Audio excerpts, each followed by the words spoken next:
The murder of George Floyd was witnessed by the entire world, and everybody learned his name.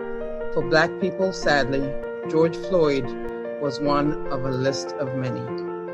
Amadou Diallo, Trayvon Martin, Philando Castile, Tamir Rice, Eric Garner, Ahmaud Arbery, Breonna Taylor, Elijah McClain, and countless other souls.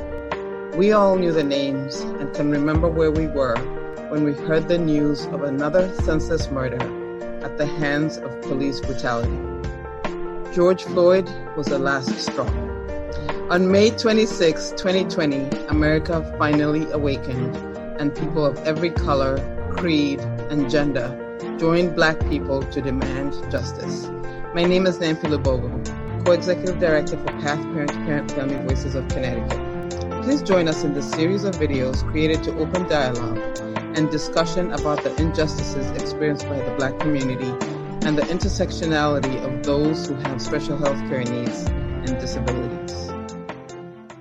Social and racial injustices in the United States are not new. Inequality and discrimination faced by many Black people in America is not new. What is new is the ease in which we share and consume information in the highly connected world of social media and digitization. Today, the issues of racism and discrimination, which have always been felt by the Black community, are amplified through social media and made accessible to more people. Slavery is not unique to the United States. A person being considered property of another person is a sinister practice which existed worldwide and still exists today in some places.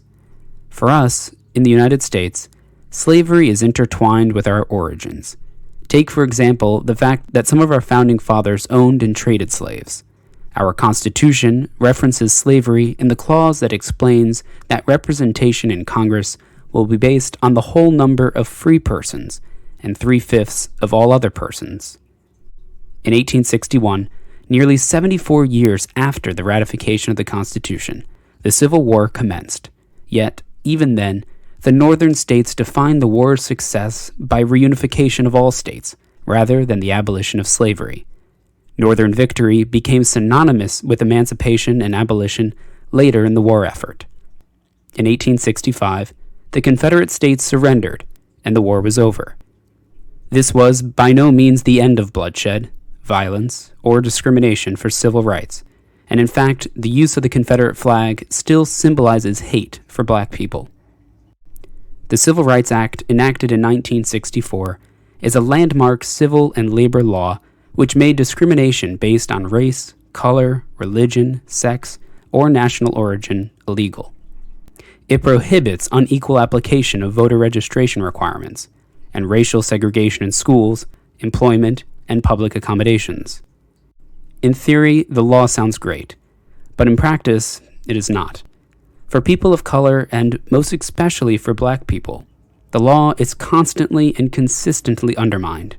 The discrimination and injustices that begun pre-Civil War still exist today, leading to multiple cries for justice and the birth of movements such as the Black Lives Matter movement. The Black Lives Matter movement was founded in 2013 in response to the murder of Trayvon Martin. What began as a hashtag is now a broader movement that advocates against police violence and other policy changes related to ending injustices against Black people. We need to educate, and not in the way that we've been doing. Not one-sided, but fairly and honestly, without bias. Share everyone's story. We all have a story and a role we all play in making this world great. All lives matter. No one will disagree with that. But the point of Black Lives Matter is because for far too long, we have been treated like we don't. Therefore, we all need to be educated. Let's share our contributions and accomplishments, acknowledging our values and how we've been a true benefit to this nation. Then, just maybe, the next generation of kids to come would be sensitive to one another, that we won't need to have slogans that say Black Lives Matter. We will live like we all matter. In episode 2, we will hear from Black youth with and without disabilities and learn how their lives have been affected. We will also hear from their allies and about what they've learned and how we can all work together to improve racial and social injustices. To learn more about PATH Parent-to-Parent Family Voices of Connecticut and our mission, please subscribe to our monthly newsletter, visit our website, pathct.org, like our YouTube channel, and follow us on social media.